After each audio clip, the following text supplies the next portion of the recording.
Welcome to How Preschool Teachers Do It. I'm Cynthia. I'm Alison. And we have a combined 55 years of experience working with children, families, and experts in early education. We are not random influencers. No, we are not. Whether you are new or have been our podcast peeps since 2018, we are thrilled you found us. Hey, preschool peeps. Hi, peeps. We have not recorded in a hot minute, and it feels really strange. It feels really strange. Also, I'm very wrinkled. If you're on YouTube, you're going to see, I'm sorry, my shirt is wrinkled. I'm obviously anti-iron. Well, I think we're just human beings. That's All what right. I think. Well, if you want to feel a little better about your organizational life, come over to YouTube and check out my wrinkled shirt. Yeah. But it's fine. The brain is working. The shirt is not. Yeah, it's fine. And for some reason, we're matching, and we don't know why. This always happens. I do not plan it. I take what's top of the pile and be like, this will be good. I don't know. Once in a while, I'll be like, oh, I want a solid shirt rather than like a patterned shirt. Yeah, I don't know. I don't know. That's really, that's my thought process. And every time I get here, she's wearing the same color shirt. I don't know what to say. We've just known each other a long time. We have a couple of important announcements before we get underway with today's topic. Yeah. The first important announcement is that we are going to do almost our last location shout out in this episode for a while anyway, not forever, for a while, because we're switching it out for a different kind of shout out. You may have seen already on our podcast website, on our podcast Facebook page, and other places that I started a Substack account, which is free to subscribers. And what you get from the Substack account are several things. And I really liked it because it's a combination of it's like a blog, it's like announcements, it's like videos, it's got a chat feature. It's like a combination of social media and blogging and podcasting. So I really like the fact that it's kind of all in one place and that we could make it free for subscribers. We're not charging anything. So if you go to Substack, if you go to substack.com/the @ Cynthia Tarabush, and you can find that link on our website, and you subscribe, you will get like early release episodes about a week early, has better capabilities than the app we were using. It just has better capabilities. You're going to find articles about early education. You're going to find some of my personal insights and things that have been going on with me. And there's chats and all sorts of things on there. So please do come and subscribe. A lot of people already have. And so along those lines, a lot of people already have. Here's what we're going to start shouting out. The first name only, not last names. The first name only of people who have subscribed to my Substack are going to be shouted out in future episodes. I told Alison, it reminds me of those of you who may remember a show called Romper Room. In those episodes, she would hold up something called the magic mirror, which was basically an empty mirror frame.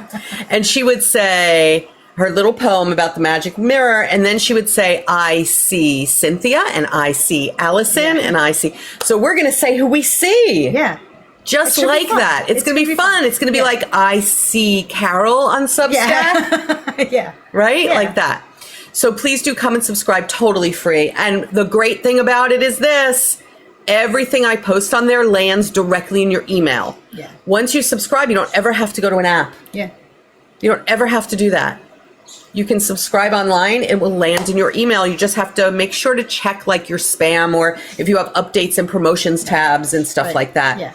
And I do post more than once a week. So you'll get articles. I've gotten the first, because I already subscribed. So you've gotten the articles, the weekly update, all that stuff. So please do come. And we hope to see you there. The other announcement that I wanted to make was that this is a very special episode called A Circle Back. Which came from particularly one listener who was in a professional development session with me. You know who you are. She said, oh my gosh, where's that episode where you were talking about this? And I had no idea. And I realized that it was a long time ago. Alison looked it up. It was she looked it up. She confirmed that topic was a long time ago, and things change and things improve and update. And we realized we need to circle back. We've been doing this podcast for 8 years or something? Since 2018. this topic today is one of our first episodes from 2018. It came out in the first year we were doing Right. this. So this is a circle back, and we are hoping for a little while, once a month, to do a circle back episode.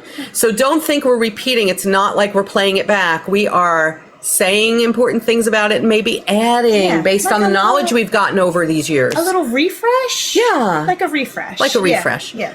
But before we do our circle back to, has that morning meeting improved since we spoke about it last? Go ahead and shout out some places. Let me shout out some people. We are shouting out the people of Vietnam today. So hello, everybody there. And also the people of Phoenix, Arizona. Hey there. Yeah. Thanks for listening. Keep listening and subscribe to the Substack. Yeah. At Cynthia Tarabush on Substack. In an infomercial now. Yes.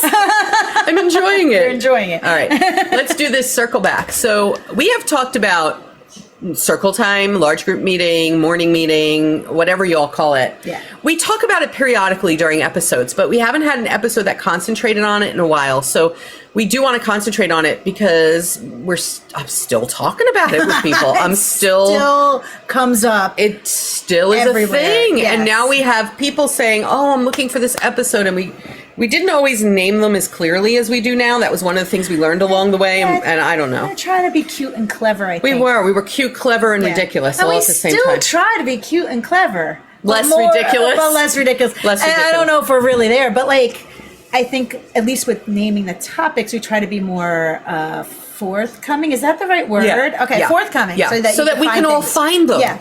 So anyway, we're going to talk about that morning meeting and what we've observed. So I'm going to start with the good news. We're going to do the early childhood sandwich. Ready?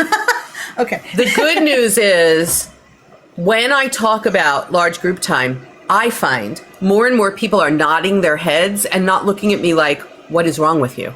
What are you saying? Are you saying I'm wrong? I don't understand.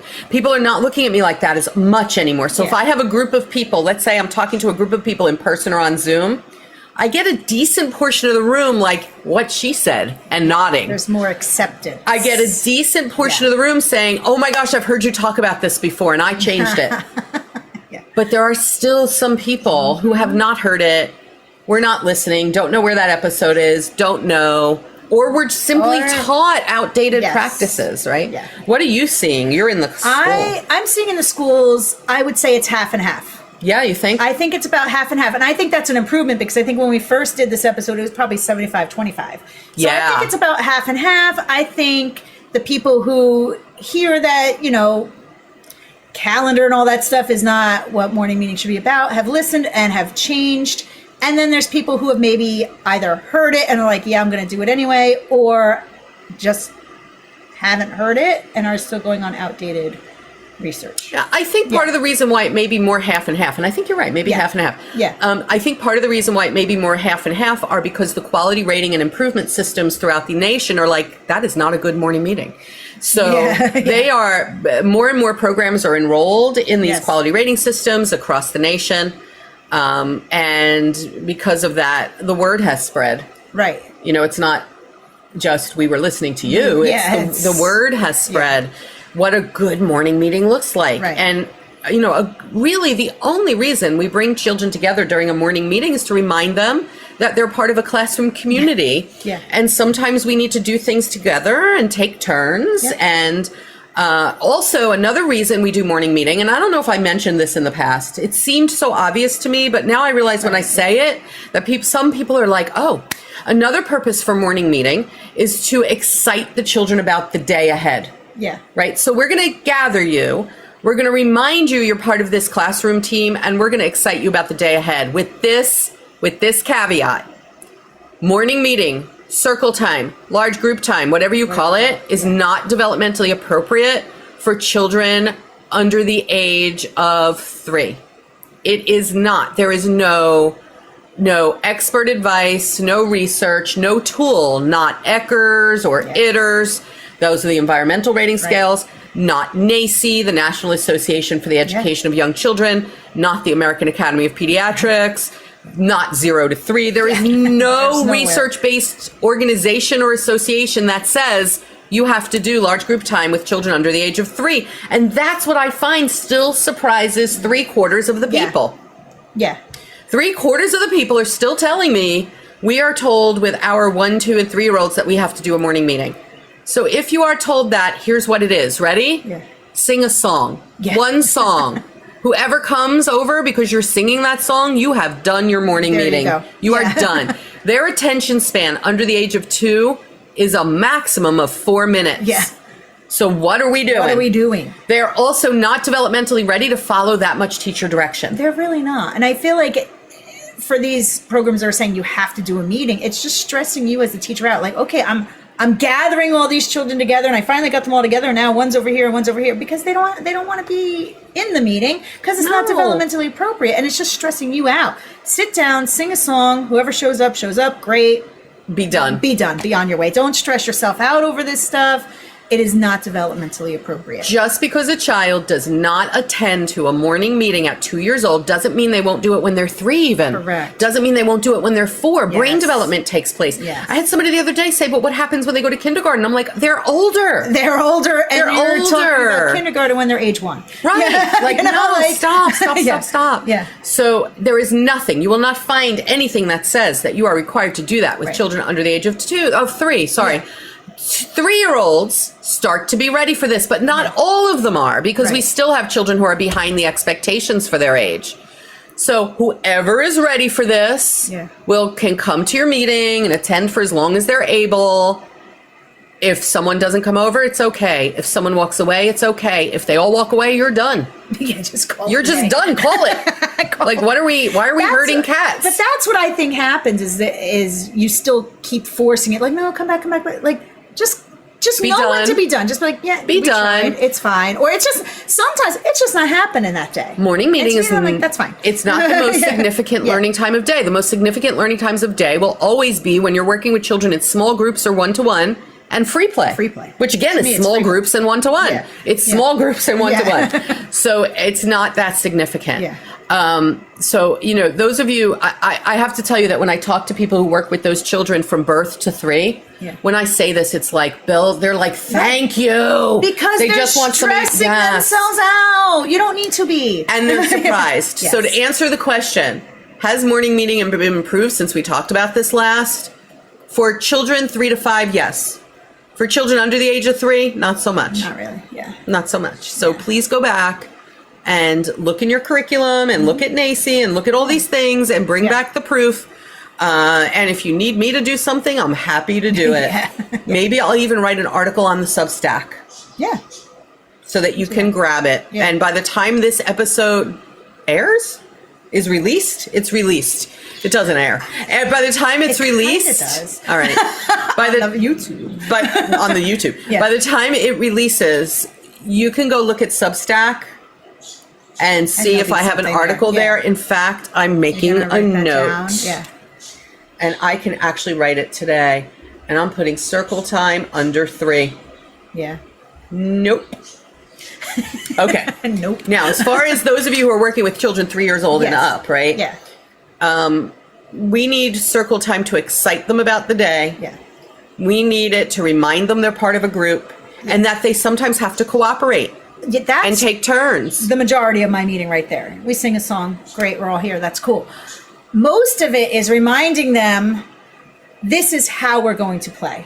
Problem solving skills get gone over. Here are the rules. Here's what's going to be happening in these little intercenters today. Like we were just learning about tubes. I'm going to put the tubes in the blocks today. That kind of gets them excited.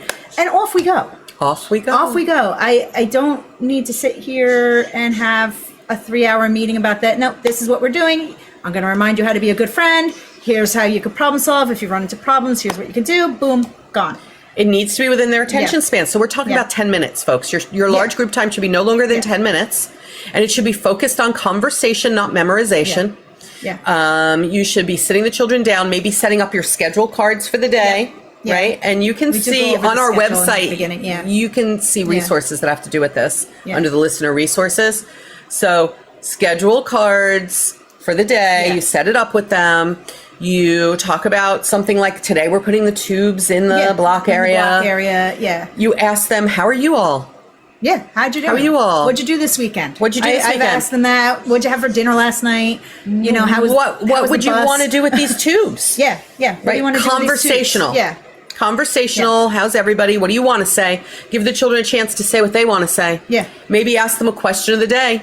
Yeah. That has to do with your topic. Yeah. Like if you're teaching about spring, yeah, you might say a question of the day is like, you know, what's your favorite color flower and why? Right.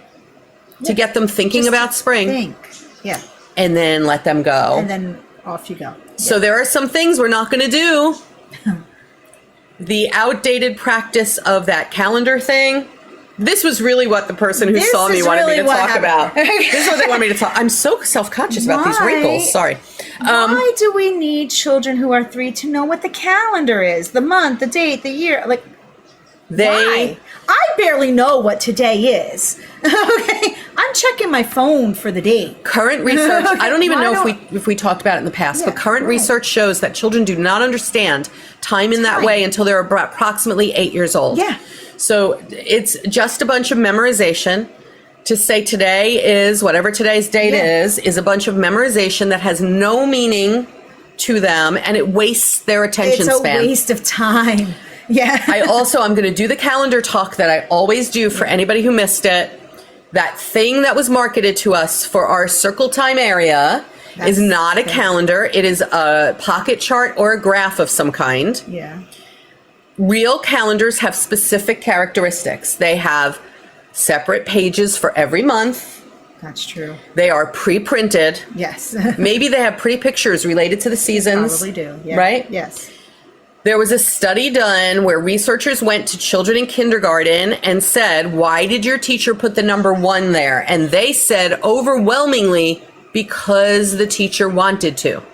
So in our early childhood programs, we have not taught them that calendars are predetermined, they're pre-printed. Get yourself 2 calendars maybe, right?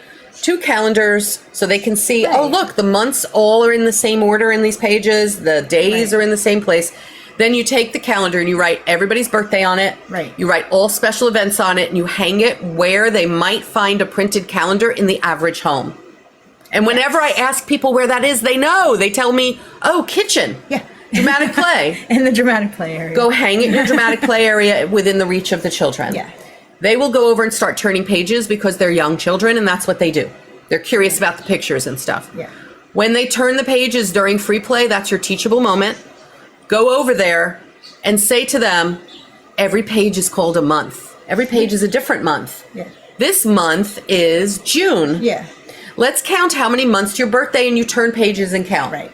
Now I'm using it for real counting. I'm counting how many months, how many pages. Yeah. And they can touch that and see that. Right. Right? Yeah. So you count how many months. You might say to them, let's count how many days until our special visitor comes. See, now I've done that. Like, I have a bear that hibernates, right? So I always, but the way I do it is to keep track of time is I make one of those paper chains. You know what I mean? You can do that. I made a paper chain. It had the amount of days that Coco was going to be sleeping. We've ripped a link off every day. And then they would see, oh, it's getting closer to his wake up time because the chain is getting smaller. And that's how we kept track. You can absolutely do that because that's an appropriate visual for young children. They see the time going on. They don't understand timers either, but that may be a topic for another day. But they don't understand timers. So to see that, they understand that. If the chain is getting smaller, you can also put a calendar in your dramatic play area. And when they go over to it, talk about it and say, like, you see how the chain is getting smaller because we're getting closer to the day. Let's count how many days to the day, right? Yeah. And relate it to it. Yeah. And that, folks, teaches them the real use of a calendar. Right. I have never, ever gone home and said, today is June 29th. I'm going to count how many days have gone by. I have never used a calendar that way. Yeah. When we do it this way, we're teaching them authentic and real life skills. Right. How we use a calendar, why it exists, that it's pre-printed, right? Yeah. That every page is a month. Here's what a month. Let's count to your month. We're doing the real thing. Right. So that's why get that away from your morning meeting. That's not real. Also, if we're going to talk about the weather, we need to talk about it when they are seeing and feeling the weather. Otherwise, it's too abstract. So when you are outdoors is when you talk about the weather, and bring a thermometer out there and show them the movement of the thermometer. Yeah. Bring a windsock out there and be like, oh, you see how that's moving? Now it's windy. Bring a windsock. Yeah. Bring, if you don't have a windsock, bring ribbons, some ribbons on the fence. Yeah, like something. Oh my gosh, what's my crepe paper? Crepe paper. Streamers. Thank you. Streamers. Yeah, there you go. We're okay. Yeah. Bring streamers out there. Go look at the flag. Yeah. Every school's got a flag. Maybe. But go look at the flag. Go look at the leaves blowing. Go look at something that moves and say, this is wind. Yes. Wind moves things. It's windy today. It is windy today. Yeah. When we sit young children down and say, tell me about the weather, some of them are going to tell you what they wish the weather was. Because they can't separate fantasy and reality from this at this stage. So when you sit down, we're not doing calendar. We're not spending time on that. Yeah. We're not spending time on the weather. We're going to talk about that at least when we're over by a window. And I'm not picking everybody up and moving them to the window and then expecting them to come back to my large group time. That's not reality. Yeah. We are not going to do that. Instead, we are going to bring them together by singing our opening welcome song. Right. We're going to set up the schedule of the day. Right. We're going to ask a question of the day, talk about what's happening in their lives, and let them free. Off you go. Right. Off you go. I call that. Yeah. Off you go. Off. Bye. Yeah. Bye. And if anybody leaves, don't forget we're not permitted to force them to sit.